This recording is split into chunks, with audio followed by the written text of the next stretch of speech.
जितने पॉलिटिशियन का मैं इंटरव्यू ले रहा हूँ सबकी अरेंज मैरिज थी सर। मतलब आप लोग मतलब और एक्स्ट्रा करिकुलर एक्टिविटीज़ करते नहीं थे इतनी?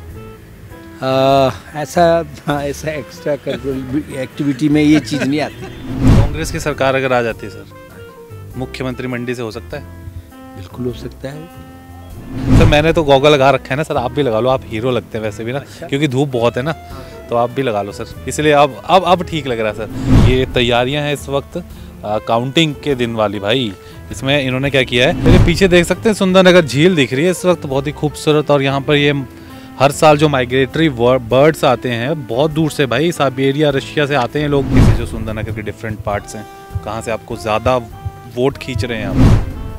क्या लग रहा है सर, अभिषेक जी कितने वोट काट रहे हैं इस बार? निश्चित तौर से इनकी जो पृष्ठभूमि है, इनका बैकग्राउंड जो है वो बीजेपी का है। ये बीजेपी बहुत पैसे वाली पार्टी है। पैसे वाले तो सर कांग्रेस भी होगी, इतने साल राज किया है। पैसे कि वो पैसे ऊपर का वो कांग्रेस का नहीं रहा है रोल। और दिल्ली में ही ये सारा स्टॉक इकट्ठा? नहीं ऐसा कुछ नहीं है। ये हिबिस्कस है, ये भी इसके साथ में देख रहे हैं, ये भी हिबिस्कस है। और ये इसको भी रोज़ ही बोलते हैं, कोई आम भाषा में इसको नेपाली रोज़ बोलते हैं। तो हॉर्स ट्रेडिंग जो शब्द है वो अब हिमाचल की ठंडी ठंडी फिजाओं में भी धीरे धीरे गरमाने लगा है। की जो केंद्रीय नेतृत्व है के लालच में, इस तरह के झांसे में हिमाचल के ना आम जनता आएगी, भला विधायक लोग तो क्या आएंगे। जैसे इलेक्शन खत्म होते हैं ना, नेक्स्ट डे कैसा फील होता है? खाली खाली सा कुछ लगता है? जो आपने कहा, मैंने खुद डेयरी फार्म का बिजनेस किया है। अच्छा, आपने ये फ्लोरिकल्चर भी किया है, फ्लोरिकल्चर भी, डेयरी फार्म भी किया है, अब हॉस्पिटैलिटी में भी है, मल्टीपल फील्ड का, और राजनीति में तो है ही है। आपको अपनी कितनी उम्मीद है कि आप कहाँ पे स्टैंड करेंगे काउंटिंग में? देखिए जी, हम जो हमारे पास हमें रिस्पांस मिला है लोगों से। Sponsored by Ratan Singh Saraf and sons, 1928 से आपकी सेवा में। एंड स्वर्णलोक, आपके यादगार पलों के लिए बेहतरीन jewellery. Refresh mattress, India's #1 customer satisfaction brand with 99.5% satisfied customers। नमस्कार, स्वागत है आपका एक और विशेष इस सीरीज़ के एपिसोड में। 5वां एपिसोड है आज और हम सुंदरनगर आए। मेरे पीछे देख सकते हैं सुंदरनगर झील दिख रही है इस वक्त, बहुत ही खूबसूरत। और यहाँ पर ये हर साल जो माइग्रेटरी बर्ड्स आते हैं बहुत दूर से भाई, साइबेरिया रशिया से आते हैं लोग। कैसे कैसे आते होंगे इसके ऊपर तो अलग से हम कहानी बनाएंगे किसी दिन। और ये यहाँ पे रहते हैं। हिमाचल में काफ़ी सारी झील्स हैं, लेक्स हैं जहाँ पे ये जो बर्ड्स हैं फ्लेमिंगो ये आते हैं। और इसका नाम जो मुझे सोनलाल ठाकुर सर ने बताया, जो कि इस वक्त मेरे साथ हैं और आज के हमारे स्पेशल गेस्ट हैं इस इंटरव्यू सीरीज़ के। सर मैंने तो गॉगल लगा रखा है ना सर, आप भी लगा लो, आप हीरो लगते हैं वैसे भी ना। अच्छा। क्योंकि धूप बहुत है ना, तो आप भी लगा लो सर, फिर हम दोनों सेम दिखेंगे फिर। ये देखो सर, मैं कहा ना सर एकदम हीरो दिखते हैं, तो इसलिए अब ठीक लग रहा है सर। ये पहले तो सर बहुत बहुत स्वागत है, आपने हमें समय दिया सर। और इलेक्शन की थकान भी आपकी मिटी गई होगी अब, और अब अगली तैयारियां चली होंगी। और एक पर्चा मेरे हाथ में आया आपका अभी यहाँ पे, आपकी जो टीम बैठ के पूरी वो कर रही है, ये देख सकते हैं आप। ये तैयारियां हैं इस वक्त काउंटिंग के दिन वाली भाई। इसमें इन्होंने क्या किया है, ये एक ऐसे लिस्ट बना रखी है, इसमें जैसे बूथ नेम यहाँ लिखेंगे लोग, EVM नंबर लिखेंगे, और ये आपके काउंटिंग एजेंट्स के पास होगा। Counting agents. अब इसमें देखिए नाम इन्होंने जितने यहाँ से कैंडिडेट खड़े हैं वो सारे लिखे हैं। 1 2 3 4 5 6 7 8 9 कैंडिडेट सुंदरनगर के हैं। और उन 9 में से देखो सिर्फ 3 नाम है जो इन्होंने बोल्ड किए हुए हैं, राकेश जम्वाल, सोनलाल ठाकुर खुद इनका, और अभिषेक जी। मतलब कि इन्हीं 3 पे नज़र है इनकी, बोल्ड रखे हुए हैं। क्यों सर, तभी बोल्ड किए हैं? हाँ। क्या लग रहा है सर, अभिषेक जी कितने वोट काट रहे हैं इस बार? हाँ, ये तो आंकड़ा नहीं दिया जा सकता, क्योंकि फाइनल टैली पे ही डिपेंड करता है। लेकिन ये ज़रूर है कि क्योंकि ये बीजेपी बैकग्राउंड से हैं, इनके पिताजी 6 टाइम MLA रहे हैं, और ये दावेदार भी रहे हैं, प्रबल दावेदार थे पीछे 2017 में टिकट के। रूप सिंह जी। उस वक्त इनको टिकट नहीं दिया गया था, तो इस बार इनका बेटा आज़ाद प्रत्याशी के रूप में लड़ रहा है। तो निश्चित तौर से इनकी जो पृष्ठभूमि है, इनका बैकग्राउंड जो है वो बीजेपी का है, तो बीजेपी के आपस में ही वोट कट रहे हैं। यही लोगों का भी मानना है, लोगों का आकलन भी है, हमारा भी यही है कि इस तरह से मतलब जो भी मोटा मोटा थोड़ा सा आइडिया तो होगा कितने वोट काट रहे होंगे, देखिए जी, वैसे तो मिनिमम टू मैक्सिमम? 10-12 हज़ार तो 12,000। हाँ। वाह सर, यहाँ फूल बड़े अच्छे अच्छे लगाए आपने, गुलाब का दिख रहा है मेरे को इस टाइम। जी जी जी। ये आप खुद करते हैं, आपका इंटरेस्ट है इसमें? हाँ बिल्कुल है। मैं राजनीति में आने से पहले हाँ। इसी सेक्टर में था। मेरा फ्लोरिकल्चर का यूनिट था सलापड़ में। वहाँ मैं ये जो कट फ्लावर्स हैं, कारनेशन, ग्लेलिडस, लिलियम, ये सारे लिलीज़, तो इनको वहाँ कमर्शियल उसमें पैदा भी करते थे और सेल वगैरह करते थे इनकी। यहाँ कितनों के नाम बता सकते हैं आप? ये तो रोज़ ही दिख रहा है मेरे को। हाँ, तो रोज़ ये। हाँ हाँ। बाकी सर कितनों के नाम जानते होंगे, आज कितने याद होंगे आपको? नाम ये यहाँ ज़्यादा ये हिबिस्कस है, ये भी इसके साथ में देख रहे हैं, ये भी हिबिस्कस है। और ये इसको भी रोज़ ही बोलते हैं, कोई आम भाषा में इसको नेपाली रोज़ बोलते हैं। ओके। हाँ, तो ये आप खुद करते हैं कि कटिंग वगैरह इसकी अभी भी? हाँ, थोड़ा थोड़ा ऐसे ही हॉबी से करते रहते हैं, टाइम पास हो जाता है। टाइम पास हो जाता है। सही बात हाँ है। सर का मैं बता दूं, इनका होटल है ये, जहाँ पे हम अभी छत पे खड़े हैं, घर रेजिडेंस भी आए। और इसका होटल का नाम अगर आप पढ़ेंगे, देखो POLO पोलो रिजेंसी। तो हमारे चैनल के शुरू के 3 अक्षर और इनके होटल के 3 अक्षर सेम टू सेम है ना सर? कोइंसिडेंस। तो यहाँ छत की बात करूँ ना आपकी सर, बड़ा खूबसूरत नज़ारा मैं यहाँ से बताऊँ।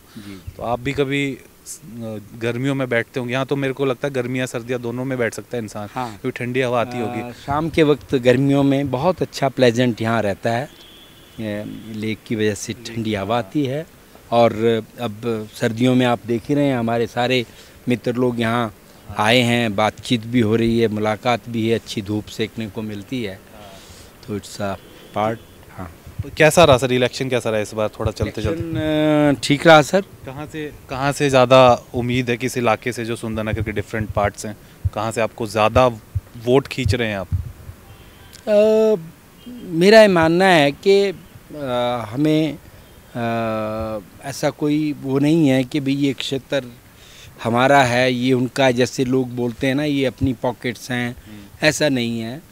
हमें इस क्षेत्र के लोगों ने 2 बार मौका दिया है, तो मेरा जो पास्ट में भी रहा है, तो हमें बराबर सब जगह से लोगों का सपोर्ट मिला है। चाहे वो हमारा ये क्षेत्र है, चाहे थोड़ा सा ऊपर जाएंगे, जैसे रोहंडा है, डुमट वैली है, पौड़ा कोठी है, वहाँ से भी हमें बराबर रेशो में वोट्स आते रहे। नीरी है, ये नीरी और ये रोहंडा एंड ये चरखड़ी, ये कुछ एरियाज़ हैं जो डिलिमिटेशन के बाद सुंदरनगर विधानसभा क्षेत्र में आए और 2012 में ये क्षेत्र हमें मिले। तो 2012 में भी इस तरह का ही मतदान की रेशो रही और 2017 में भी, चाहे हम इलेक्शन हार गए, लेकिन ऐसा नहीं हुआ कि हम कहीं से बिल्कुल ज़ीरो हो गए और कहीं से हमें बड़ी थंपिंग मेजॉरिटी आई हो। तो एक बराबर रहा, मीनिंग देयर बाय कि जो लोगों में हमने रिप्रेजेंट किया और जो लोगों ने पाया, तो सब जगह से बराबर रिस्पांस हमें उस तरह का मिलता है। अगर मैं पिछले चुनावों की बात करूं सर, तो क्या आपको प्रमुख वजह लगती है कि हार क्यों हुई थी? नहीं, पिछली बार जो आपके झूले पे बैठेंगे सर। अच्छा, जो पिछली बार फैक्टर था, दैट वाज मोदी फैक्टर। अच्छा, क्लियर मोदी फैक्टर था और कुछ ऐसे इश्यूज भाजपा लेके आई, जैसे महंगाई का, बेरोजगारी का, कि भाई हम ये महंगाई दूर करेंगे।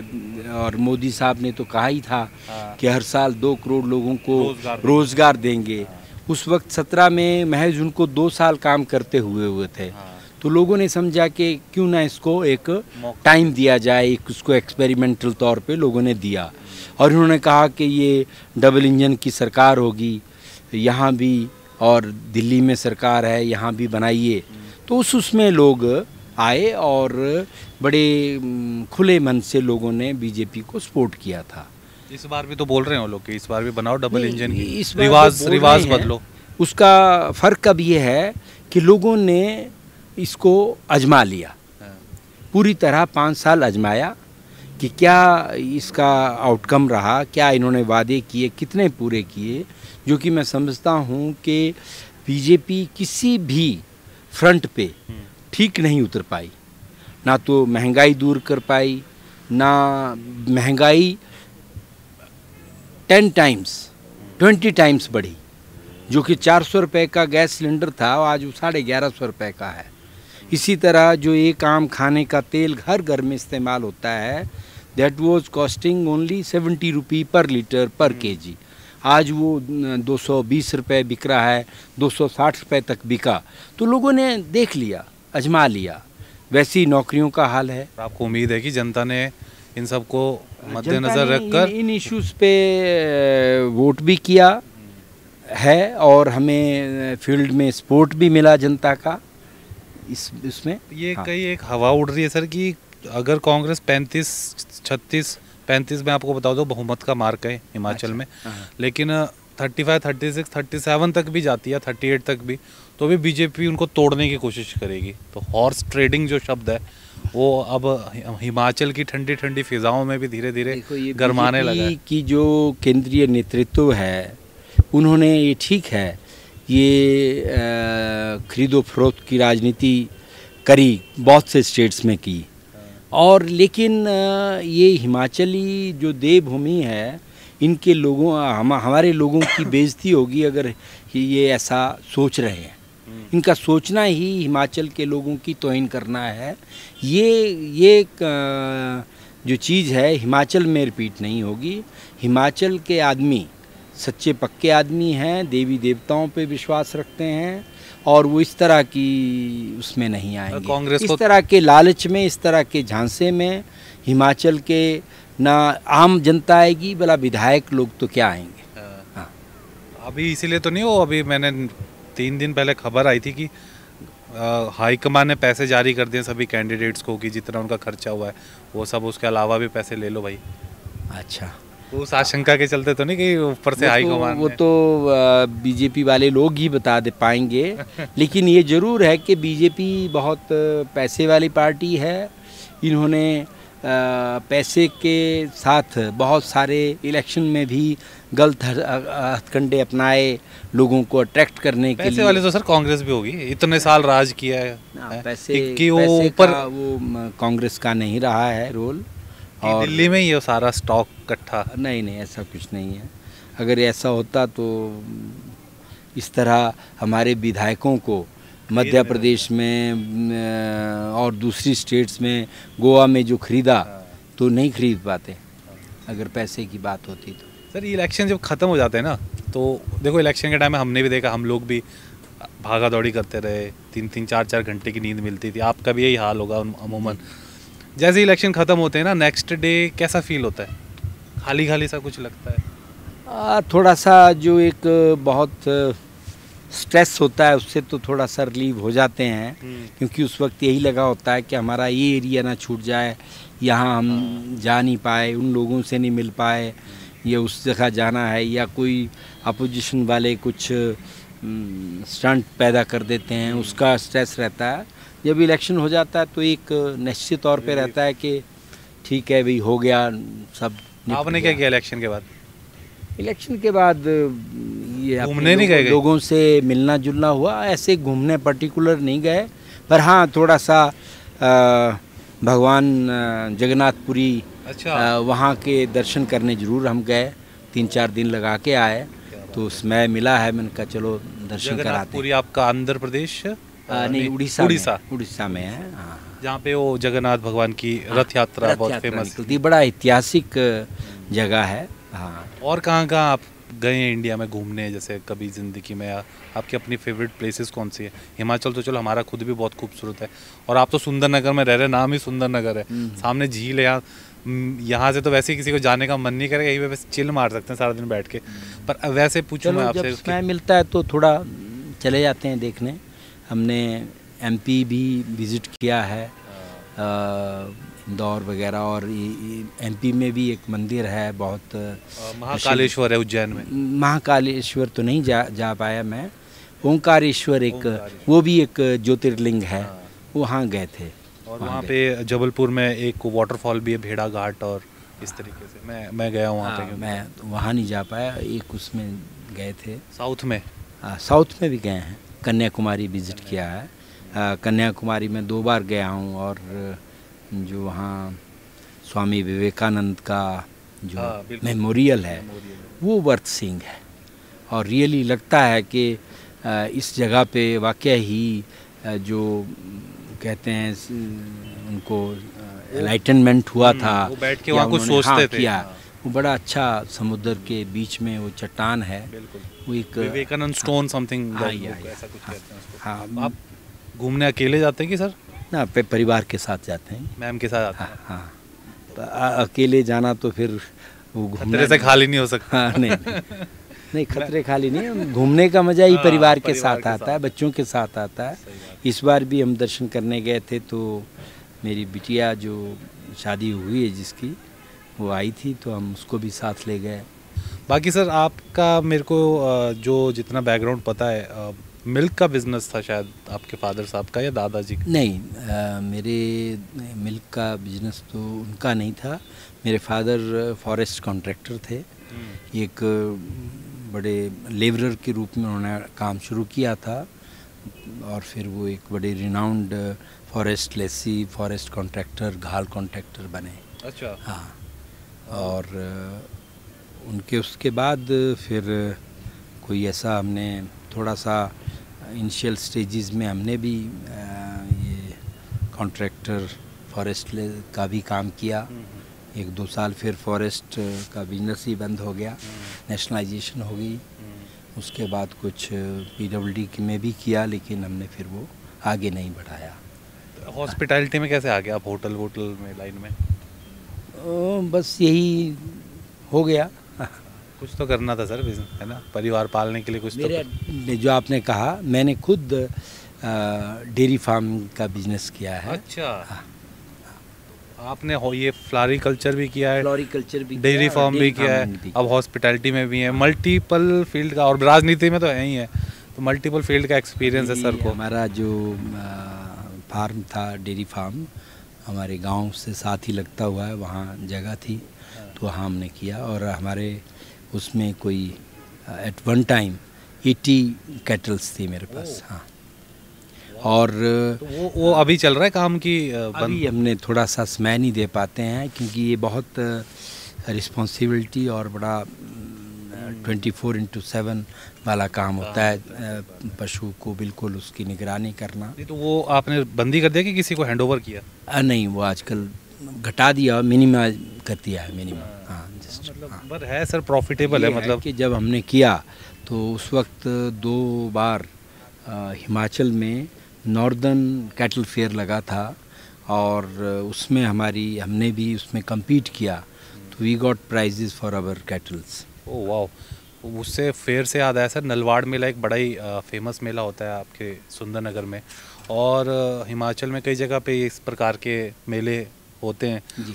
एक समय इन मेलों का बड़ा महत्व था कि लोग अपने पशुओं को लाते थे, एक्सचेंज होता था, कोई बैल लाता था पुराने, वो नए बैलों के बदले उनको एक्सचेंज करता था, या गाय, जिसको गाय खरीदनी होती थी। बिल्कुल। अब कहीं ना कहीं इनका वजूद ख़त्म हो रहा है, और आप क्योंकि खुद आपने काम किया इस बिज़नेस में, क्या लगता है आपको ये चीज़ें रिवाइव हो सकती हैं, या समय के साथ ये अब ऐसा ही चलेगा और ये अब पीछे छूटते जाएंगे, और नलवाड़ मेला सिर्फ जो हम देखते हैं यहाँ पे झूले लगे होते हैं या जो स्टॉल्स लगे होते हैं, बस एक उस तरीके का ही बन के रह जाएगा? नलवाड़ मेला बेसिकली बैल के खरीदो फरोख्त के लिए होता था, और जब हमारी कृषि फार्मिंग पूरा बैलों पे आधारित थी, अब उसकी जगह ट्रैक्टर ने ले ली, और ट्रैक्टर भी अब हैंड ड्रिवन आ गए, हाथ से चलाते हैं लोग उनको, तो इनका कम हो गया है। तो नलवाड़ का एज सच बहुत कम वो रह गया, खासकर बैलों के क्रय विक्रय से लेकर। अभी भी जगह जो हमारे अपर एरियाज, लोग ऐसा करते हैं, लाते हैं और छोड़ देते हैं। हाँ, अपर एरियाज़ हैं, वहाँ हो रही है फार्मिंग, बट उतने लेवल नहीं। और ये ठीक है कि कुछ लोग लाते हैं और यहाँ छोड़ जाते हैं। स्कूलिंग और कॉलेज कहाँ से हुआ सर आपका? मेरी स्कूलिंग कुछ तो यहीं अपने गांव नियर बाई से हुई थी, फिर शिमला में हमने मैट्रिक मैंने शिमला से की, ग्रेजुएशन चंडीगढ़ से की अच्छा, और फिर ग्रेजुएशन किस में किया आपने? ग्रेजुएशन बीए, बीए की। हाँ बीए किया, हाँ चंडीगढ़ से किया और फिर मैंने पोस्ट ग्रेजुएशन फिर से HP यूनिवर्सिटी में की, इंग्लिश में किया। हाँ फिर उसके बाद ये नहीं मन किया, पापा वगैरह ने, आपके फादर साहब ने बोला नहीं कि सरकारी नौकरी करो? सरकारी नौकरी उनका अपना इतना उस वक्त काम था, तो उन्होंने कहा पढ़ाई हो गई, अब हमें ही असिस्ट करो, काम पे ध्यान दो। हाँ। तो मैडम से कब कहाँ मुलाकात हुई आपकी? अरेंज थी या लव थी, मैरिज? नहीं, अरेंज मैरिज।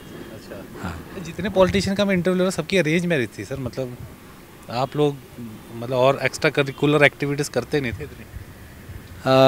ऐसा एक्स्ट्रा करिकुलर एक्टिविटी में ये चीज़ नहीं आती। और वैसे मतलब मैम की अगर बात करूँ, उनका इंटरेस्ट है राजनीति में? करते हैं डिस्कस कभी बातचीत आपसे? नहीं, राजनीति में इतना ऐसा कोई ज़्यादा इंटरेस्ट नहीं है, बट क्योंकि फैमिली में जब कोई आदमी राजनीति में होता है तो ऐसा कोई बोले कि मेरा इंटरेस्ट नहीं है राजनीति में, तो ये एक पोल से अपार्ट वाली बात हो जाती है। जो घर में हैं तो उनका इंटरेस्ट या उनकी जानकारी उससे सब्जेक्ट से होती है। तो जब इलेक्शन थे तो इन्होंने भी अपनी जितनी हमारी महिला कांग्रेस थी उसके साथ इनका इंटरेक्शन भी है, महिला कांग्रेस के साथ एक्टिव हैं, वो महिला कांग्रेस के साथ ये लोग वोट मांगने भी गए, बड़ा एक्टिव पार्टिसिपेट किया। मैम के मायके वगैरह कहाँ हैं? इनकी, मेरी वाइफ की बॉर्न एंड ब्रॉट अप तो शिमला में हुए हैं। इनकी ग्रेजुएशन बीट्स कॉलेज से हुई है और वैसे बिलासपुर में इनका नेटिव विलेज है। बिलासपुर से, ओके। तो आपके यहाँ ना सुंदरनगर में सर शोरूम बहुत ज़बरदस्त है, मतलब बड़ी बड़ी कंपनीज़ के शोरूम वगैरह, सभी कंपनीज़ के, सभी कंपनी, मतलब मंडी में सुंदरनगर में दो चीज़ें सब ज़्यादा हैं, एक तो सभी कंपनीज़ के शोरूम हैं और सभी बैंकों की ब्रांचें हैं। ऐसा कोई बैंक नहीं होगा जिसकी ब्रांच यहाँ नहीं है। मैं वही पूछ रहा था कि इको बैंक की ब्रांच नहीं है यहाँ, एज माई नॉलेज गोज, बाकी सारे लीडिंग बैंक्स यहाँ हैं। मैं वही पूछ रहा था कि इतने growing town I should say, और हम भी आते हैं सर यहाँ शॉपिंग करने। एजुकेशनल हब है सुंदरनगर, जिसमें मैं वही कह रहा हूँ कि जैसे हम लोग भी आते हैं यहाँ शॉपिंग करने, तो मैं वही पूछ रहा था कि मैम भी आपको कभी बोलती हैं कि चलो भाई मेरे साथ शॉपिंग करने चलो, और कभी गए हैं आप ऐसे सुंदरनगर में कि हाँ भाई आज तुम? बिल्कुल बिल्कुल, क्यों नहीं। सुंदरनगर हम ज़्यादातर शॉपिंग अपने शहर में ही करते हैं। Vocal for local. हाँ, चलो, उससे एक तसल्ली रहती है ना कि कोई दिक्कत आ जाए तो एक तो सिलेक्शन अच्छी हो जाती है, दुकानदार ठीक से जो अच्छी चीज़ होगी वही बताएगा, है ना। कांग्रेस की सरकार अगर आ जाती है सर, मुख्यमंत्री मंडी से हो सकता है? बिल्कुल हो सकता है। और कहाँ कहाँ आपको उम्मीद है कि और भी हैं लाइन में? हाँ देखिए, अब ये तो जब ये पूरे रिज़ल्ट सामने आएंगे तो सभी लोग बनना तो हर एक आदमी चाहता है, लेकिन मंडी से हमारे जो अभी रिसेंट में हुआ है, पहले भी ये क्या मतलब सीनियर होने के नाते मुख्यमंत्री के उसमें थे ठाकुर कौल सिंह जी, है ना, अभी भी सीनियर मोस्ट हैं। लेकिन अभी जो हमारे CLP के नेता हैं वो भी रेस में हैं, हमारे जो इसके चेयरमैन रहे प्रचार प्रसार कमेटी वो भी हैं, हमारे अध्यक्षा भी हैं। मतलब है नहीं, मैं ये नहीं कहता कि रेस में है, ऐसा नहीं मैं कहता, लेकिन ये प्रोस्पेक्टिव कैंडिडेट्स हो सकते हैं जिनके लिए हाईकमान सोचे भाई किस आदमी को जिम्मा देना है, और जो चुने हुए विधायक आएंगे उनकी भी राय ली जाएगी, तो होगा फैसला जो भी हाईकमान करेगी या चुने हुए विधायक अपनी राय देंगे उसके अनुसार तय हो जाएगा। और आपको अपने लिए कितनी उम्मीद है सर टोटल? अगर मैं ऐसे पूछूं, जैसे मैंने उस टाइम पूछा था कि वो कितने वोट ले जा सकता है अभिषेक जी, आपको अपनी कितनी उम्मीद है कि आप कहाँ पे स्टैंड करेंगे काउंटिंग में? देखिए जी, हम जो हमारे पास हमें रिस्पांस मिला है लोगों से, तो उसके अनुसार हम निश्चित तौर पे इलेक्शन जीतेंगे। क्या मार्जिन रहेगा इसके बारे में तो मैं कह नहीं सकता दावे के साथ, लेकिन जीत हम निश्चित रूप से करेंगे। और टोटल सीट अगर आपके आइडिया से कितनी आ रही है कांग्रेस को? जो जैसे हमारी बातचीत होती है और भी जगह, जैसे चाहे कांगड़ा है, जैसे शिमला है, सोलन है, बिलासपुर है, अगर सब जगह से जो अब लोगों का रुझान जो है उसको देखते हुए कांग्रेस 40 से 45 सीटें डेफिनेटली जीतेगी। 40 से 45 लगभग सभी नेता यही बात कर रहे हैं, मतलब कांग्रेस की गिनती कर रहे हैं ना। जैसे हम ठाकुर कौल सिंह जी की एक मंडी से श्योर सीट गिनते हैं, जैसे हमें भी अपने जीत पे पूरा वो है, बल से हैं। तो इस तरह से जब हम सारी सीटों को काउंट करते हैं तो हम समझते हैं कि कांग्रेस का आंकड़ा 45 तक पहुंच सकता है, 45 से ऊपर भी जा सकता है। चलिए जी, 8 तारीख को देखेंगे क्या होता है, और सर भी देखेंगे और सारे नेता भी देखेंगे, जितने कार्यकर्ता है वो भी देखेंगे। हम लोग लाइव जुड़े रहेंगे आपके साथ उस दिन भी, और देखते हैं कि 8 तारीख को कौन सरकार बनाता है, किसके दावों में कितना दम दिखता है, वो तो हम 8 दिसंबर को पता करेंगे। और सर ये बड़ा लंबा समय हो जाता है हिमाचल के लिए, नहीं? हाँ, ये निर्वाचन आयोग का ज्यादती है हिमाचल के लोगों से, प्रत्याशियों से, कितना लंबा इसको खींचा। कुछ करना चाहिए इसके बारे में। दोनों स्टेट के एक साथ आप इलेक्शन करवा दो, और 2-4 दिन बाद रिजल्ट करवा दो, क्योंकि कई ऐसे विकास के काम भी हैं जो आचार संहिता के कारण बिल्कुल नहीं हो पाते। और ये थे सोहनलाल ठाकुर जी, कांग्रेस के प्रत्याशी हैं सुंदरनगर से। बहुत अच्छी बातचीत हुई। जो आजकल हमने नई सीरीज शुरू की है, थोड़ा सा कैंडिड क्वेश्चंस होते हैं, कुछ पॉलिटिकल क्वेश्चंस होते हैं, और इसी तरीके से एक गप्पे मार के हम लोग ये पूरा एपिसोड निकाल देते हैं। तो वो कैसा लगा आज का एपिसोड ज़रूर बताइएगा कमेंट करके। आपके अपने क्या अनुमान हैं, किसको कितनी सीटें आ सकती हैं, वो भी कमेंट में ज़रूर बताइएगा। और यूट्यूब पर अगर आप ये इंटरव्यू देख रहे हैं हमारे चैनल पर और सब्सक्राइब नहीं किया है तो भैया सब्सक्राइब कर लो पहले, और फेसबुक पे भी चैनल जो है हमारा, उसको, उसके पेज को फॉलो लाइक ज़रूर कर लो। तब ऐसा होता है कि नया जो भी कार्यक्रम डालते हैं हम इतने इंटरेस्टिंग उसका नोटिफिकेशन आपको मिल जाता है। सर बहुत बहुत शुक्रिया आपका ये एंड में एक बार फिर से। Sponsored by Ratan Singh Saraf and sons, 1928 से आपकी सेवा में, एंड स्वर्णलोक आपके यादगार पलों के लिए बेहतरीन jewellery. Refresh mattress, India's #1 customer satisfaction brand with 99.5% satisfied customers.